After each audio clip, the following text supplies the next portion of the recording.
నా పేరు షేక్ ఫయాజ్, కాంగ్రెస్ పార్టీ నగర అధ్యక్షుడిని. మన ఆంధ్ర రాష్ట్ర రాజకీయాల్లో ఒక కీలక మలుపు మారే పరిస్థితి ఈరోజు ప్రజలు భావిస్తున్నారు. ఎందుకంటే డాక్టర్ వైఎస్ రాజశేఖర రెడ్డి గారి కుమార్తె వైఎస్ షర్మిల గారు రాష్ట్ర రాజకీయాల్లో కాంగ్రెస్ పార్టీ పిసిసి అధ్యక్షురాలుగా నియమించిన తర్వాత తెలుగుదేశం అదేవిధంగా వైఎస్ఆర్సిపి పార్టీ ఇద్దరిలో కూడా గుండెల్లో రైలు పరిగెడుతున్నాయని చెప్పేసి నేను తెలియజేసుకుంటున్నాను. అయితే గతంలో అనేక రాజకీయ పార్టీలు ఈ రాష్ట్రాన్ని ముఖ్యమంత్రులుగా మంత్రులుగా అనుభవించడం జరిగింది. దాంట్లో భాగంగానే కాంగ్రెస్ పార్టీ కూడా 2004 నుంచి 2014 దాకా ఏకదాటిగా 2 సార్లు ఈ రాష్ట్రాన్ని పాలించడం జరిగింది. ఆయన తర్వాత చంద్రబాబు నాయుడు గారి ప్రభుత్వం వచ్చింది. 2019లో ఏదో ఒక అవకాశం అంటే ప్రజలు జగన్మోహన్ రెడ్డి గారిని ఒక అవకాశం ఇవ్వడం జరిగింది. అయితే మనం ఆ 10 సంవత్సరాలు తర్వాత 5 సంవత్సరాలు చూస్తూ వచ్చాం. మంత్రులుగా ఉన్నారు.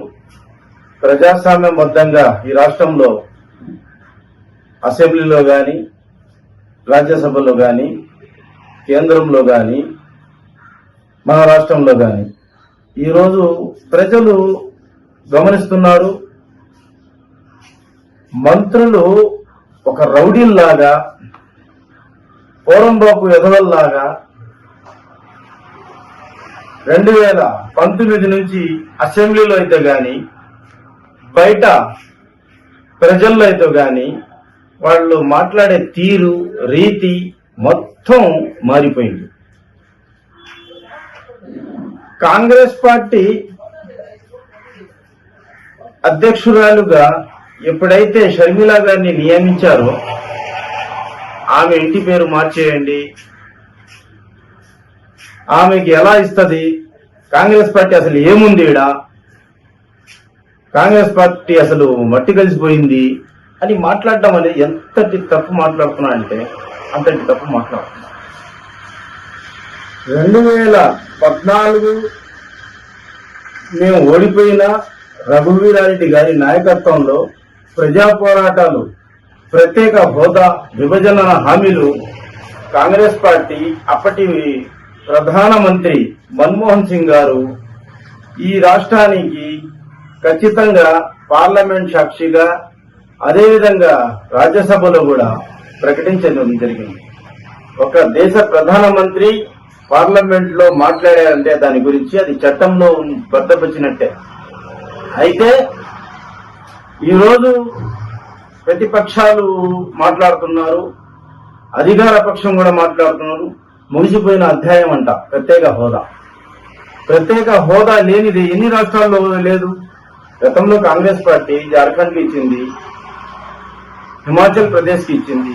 ఇట్లా ఎన్నో రాష్ట్రాల్లో పేరు మార్చైనా కొన్ని రాయితీలు అలా అమలు పరచడం ఇప్పుడు కూడా ఎన్నో రాష్ట్రాల్లో జరుగుతుంది. రాష్ట్రం వేరు చేశారు కాబట్టి మాకు రావాల్సిన న్యాయబద్ధమైన ప్రత్యేక హోదా, విభజన హామీలు అమలు పరచమని చెప్పేసి మేము ఓడిపోయినప్పటికీ 2014 నుంచి కూడా మా పోరాటం కొనసాగుతుంది. దాంట్లో భాగంగానే జగన్మోహన్ రెడ్డి ప్రభుత్వం రాక ముందర ఆయన 2019లో గెలిచిన తర్వాత గెలక ముందర ప్రత్యేక హోదా తెస్తాను, విభజన హామీలు అమలు పరిచే విధంగా నాకు పూర్తి మెజార్టీ కల్పిస్తే 25 నాకు ఇవ్వండి, నాకు పూర్తి మెజార్టీగా నన్ను ముఖ్యమంత్రి చేయండి. చంద్రబాబు నాయుడు అన్ఫిట్ అయిపోయారు, ఆయన తేలేని అసమర్థుడు అయిపోయాడు, నేనైతే మొగాడిని తెచ్చి నిరూపిస్తానని చెప్పి చెప్పడం జరిగింది. అయితే 2000 ఆయన ఏ రోజు కూడా ప్రత్యేక హోదా గురించి మాట్లాడిన దాఖలాలు లేవు చంద్రబాబు నాయుడు గారు. అదేవిధంగా ఇతను గెలుపే ముఖ్యంగా చూసుకొని తన యొక్క ఆంధ్రప్రదేశ్లో కేవలం నేను ముఖ్యమంత్రి కావాలా, ప్రజల ప్రయోజనాలు ఎక్కడ పోయినా నాకు అవసరం లేదు అని చెప్పేసి మోడీ గారు రాగానే తిరుపతిలో అతని కాళ్ళు కాడ పడిపోయాడు. కేంద్రం తల వంచుతానని చెప్పేసి కేంద్రం తలలు ఉంచేది పక్కన పెట్టండి, ఇతను తల తీసుకొని పోయి మోడీ గారి కాళ్ళ కాడ పెట్టాడు. మేము అదే ప్రశ్నిస్తున్నాం. ఈ రోజు షర్మిలా గారు కూడా వచ్చి ఒకటే అడుగుతున్నారు, ఇద్దరికి అవకాశాలు 2 సార్లు ఇచ్చాము, 2019లో మీకు ఇచ్చారు, 2014లో ఆయనకి ఇచ్చారు. ఈ రోజు దాకా నువ్వు ఆ మాటే ఆ ఊసే లేకుండా నువ్వు ఈ రోజు దాకా తేలేని చెవట దద్దమ్మలాగా నువ్వు మిగిలిపోయావని చెప్పేసి మేము చెప్పడం జరుగుతుంది. షర్మిలమ్మ అదే చెప్తున్నారు, మీ వల్ల కాదు, మీ చేత కాదు, చేత కాని దద్దమ్మలు అని చెప్పేసి చెప్పడం జరిగింది. అయితే ఆమె ప్రత్యేక హోదా గురించి అడుగుతా ఉంటే ఆమె ఇంటి పేరు గురించి మాట్లాడుతున్నారు. వైఎస్ రాజశేఖర రెడ్డి కూతురే కాదని చెప్పేస్తున్నారు. ఎంతటి అమానుషమైన మాటలు మాట్లాడుతున్నారంటే సిగ్గుతో వారు ఆంధ్ర రాష్ట్ర ప్రజలు తలదించుకునే విధంగా ఈ రాష్ట్రంలో ఉన్న ముఖ్యమంత్రి సహోదరులు ఉన్నారే, ఇప్పుడు చెప్పుకుంటున్నారే, సొంత సహోదరి వదిలేసి ఇంకో చిన్న కూతుర్ని వదిలేసి తర్వాత ఇప్పుడు రోజా, మిడతల రజని, ఈ డూప్లికేట్ చెల్లెలు ఉన్నారు ఇతనికి, వీళ్ళందరూ రోడ్డు మీదకి వచ్చేసి షర్మిలమ్మ గురించి మాట్లాడుతున్న మాటలు చూస్తా ఉంటే సిగ్గుతో తలదించుకునే విధంగా ఉంది. అమ్మా రోజా, నీకు సిగ్గు చరం ఏమైనా ఉందా? నువ్వు అసలు ఆడదానివేనా? నువ్వు ఆడపుట్టుక పుట్టావా అని చెప్పి మేము ప్రశ్నిస్తున్నాం. ఎందుకంటే నువ్వు మా షర్మిలమ్మ గురించి మాట్లాడే అర్హత, నీకు నైతిక అర్హత ఉందా? నువ్వు చేసిన పనులేంది? ఈరోజు తుఫాన్ వచ్చి ఆ రోజు మనుషులు ఏడుస్తా ఉంటే ఆకలితో కడుపుకు అన్నం లేక వరదలు కొట్టుకుని పోయి ఉంటే ఆడపోయేసి ఎన్నాళ్ళకి వచ్చావే వాన అని చెప్పేసి పాటలు పాడుకుంటూ గొడుగు తీసుకుని డ్యాన్సులు చేసి వచ్చావు. నువ్వు ఒక మంత్రివేనా? నీకు సిగ్గు ఉందా, శరం ఉందా? తర్వాత మిడతల రజని, ఆమె కూడా మాట్లాడే అర్హత ఉందా? కేవలం సజ్జాలకు పర్సనల్ కాబట్టి నీకు మళ్ళీ ఇంకోసారి కూడా ఎమ్మెల్యేగా అవకాశం వస్తుంది. ఇవన్నీ మా నోటి నుండి తీయాలంటే సిగ్గుపడుతున్నాం. ఎందుకంటే ఆడవాళ్ళు మీరు, మాకు అన్ని విషయాలు తెలుసు ఎవరేమనేది. కానీ మా పార్టీ ఉందే, మా పార్టీ కాంగ్రెస్ పార్టీ మాకు సంస్కృతి నేర్పించింది, సంస్కారం నేర్పించింది. మీలాగా విచ్చలవిడిగా రోడ్ల పడి దొల్లటం లేదు. మేము వాడు ఉన్నాడే బోర్లగడ్డ అనిల్ అంట, బోడిముండ అనిల్, వాడు షర్మిలమ్మ గురించి ఆడి నుంచి వచ్చేటప్పుడు షర్మిలమ్మ రాలే. షర్మిలమ్మను కాంగ్రెస్ పార్టీలో చేరిన తర్వాత ఒకటే ఒక మాట చెప్పింది, కాంగ్రెస్ పార్టీలో చేరాను నేను, కాంగ్రెస్ పార్టీ ఏ బాధ్యత ఇచ్చినా దానికి నేను సక్రమంగా నెరవేరుస్తాను, అండమాన్లు వేసిన బాధ్యతలు ఇచ్చినా ఆడపోయి కూడా పనిచేస్తానని చెప్పి చెప్పడం జరిగింది. అదే బోడిముండ అనిల్, నువ్వు మీ నాయన నిరోధవాడి ఉండాల్సిందిరా యథవా, నువ్వు తప్పుగా పుట్టేసావంతే. నువ్వు పెద్దోళ్ళు జోలికి పోయావంటే నీకు పేరు వస్తుంది అనుకుంటున్నావు. బోడిముండ అనిల్, నీలాంటి యథవని ఈ రాష్ట్రంలో ఎందుకు పుట్టాడు? సిగ్గుతో తలుగు దించుకునే విధంగా నువ్వు మాట్లాడుతున్నావు ఒక ఆడవాళ్ళ గురించి. గతంలో భువనేశ్వరి గురించి, అమ్మ గురించి చెప్పావు, చంద్రబాబు నాయుడు సతీమణి వాళ్ళ గురించి మాట్లాడావు. సిగ్గుందిరా నీకు? అసలు నువ్వు అసలు మనిషివే కదా, అనవసరంగా పుట్టావు కదా యథముండా కొడక నువ్వు. కాబట్టి మా నోర్లు ఇంకా తెరవబాకు.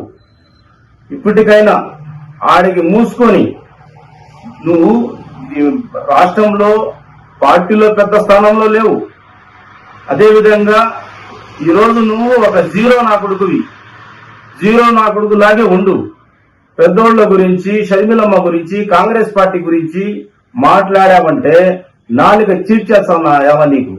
ఇంకోసారి మాటలు ఉండవు. బోడిముండ అనిల్, నీకు ఇంకోసారి హెచ్చరిస్తున్నావు. రాష్ట్రంలో కుక్కని కొట్టి ఇచ్చుకుని కొట్టినట్టు తీసుకుని వస్తాం. నువ్వు యాడున్నా సరే నాయాలా. నీకు ఇప్పుడు అధికారం ఉందనుకుంటున్నావు నువ్వు. ఈ అధికారం శాశ్వతం కాదు. బోడిముండ అనిల్, ఇంకోసారి హెచ్చరిస్తున్నావు. నీకు తర్వాత నల్లపరెడ్డి ప్రసన్న కుమార్ రెడ్డి, అతను కూడా మాట్లాడుతున్నాడు, కోహూరు ఎమ్మెల్యే. అసలు వీళ్ళు ఎమ్మెల్యేనండి? వీళ్ళు సిగ్గు స్వరం ఉందా? ఈ అధవలకి కడుపుకు అన్నం తింటున్నారా, మల్లం తింటున్నారా?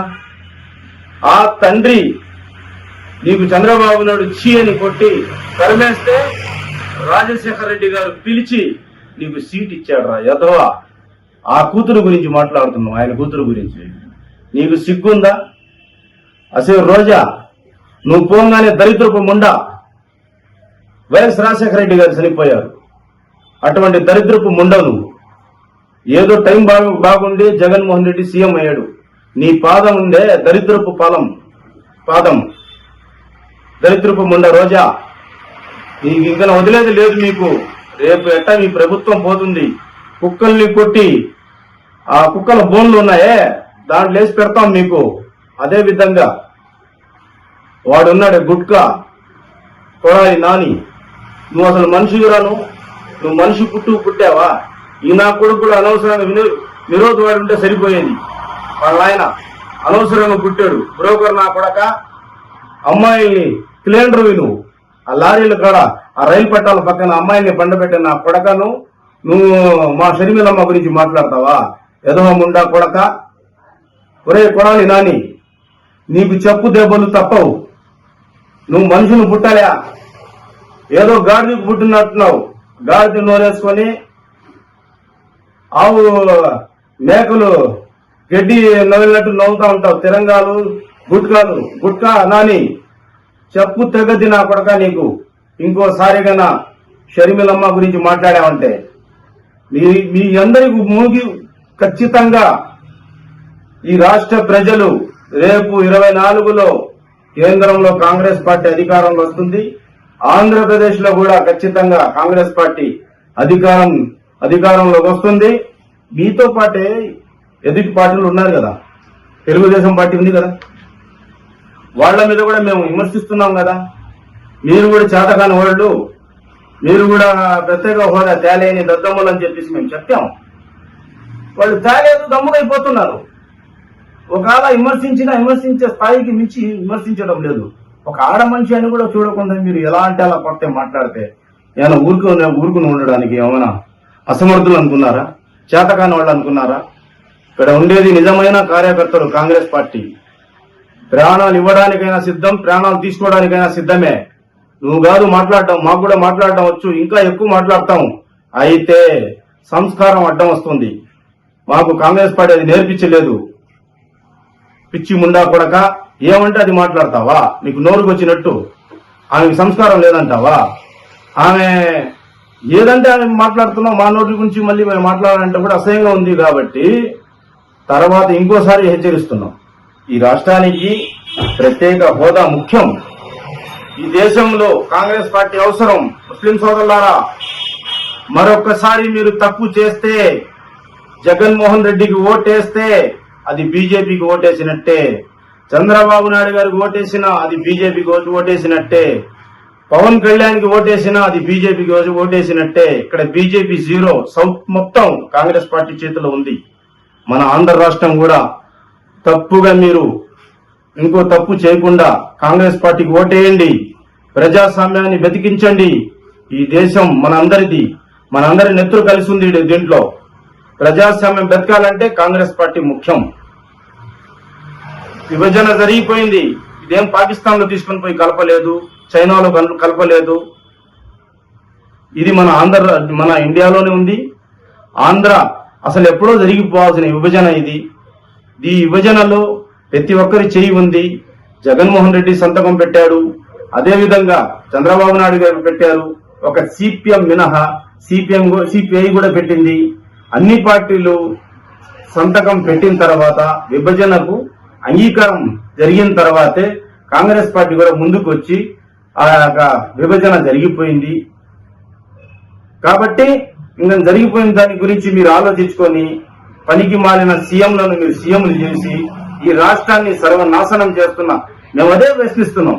ఇప్పటిదాకా ఈ రోజు చూడండి, మీరు మా షమీరమ్మ ఆమె బాధ్యతలు చేపట్టిన తర్వాత రాష్ట్ర వ్యాప్తంగా పర్యటన చేసింది. ప్రత్యేక హోదా గురించి మాట్లాడుతుంది, రాష్ట్ర ప్రయోజనాల గురించి మాట్లాడుతుంది, రాష్ట్రం ఎలా డెవలప్ అవ్వాలో మాట్లాడుతుంది. అంతేగాని మీలాగా పిచ్చి కుక్కల్లాగా గెజ్జి పెట్టిన గెజ్జి కుక్కల్లాగా ఏమంటే అది మాట్లాడటం లేదు. మీకు పిచ్చి పట్టి పిచ్చి కుక్కల్లాగా అరుస్తున్నారు. ఏనుగు పోతా ఉంటే కుక్కలు అరుస్తాయి. దానంత మాత్రం మాకేం భయం లేదు. మేము ఒకటే చెప్తున్నాం, మాకు కావాల్సింది ప్రత్యేక హోదా, విభజన హామీలు, దుగ్గరాజు పట్టం, పోలవరం పూర్తి కావాలా. 80% చేస్తున్నారు వైఎస్ రాజశేఖర రెడ్డి ఉన్నప్పుడే. ఈ రోజు పరిస్థితి ఇద్దరు ప్రభుత్వాలు కలిసి కూడా ఆ 20% పూర్తి చేయలేకపోయారు. మేము అదే ప్రశ్నిస్తున్నాం. కాబట్టి ఆంధ్రాలో మరొక్కసారి కాంగ్రెస్ పార్టీ రాకపోతే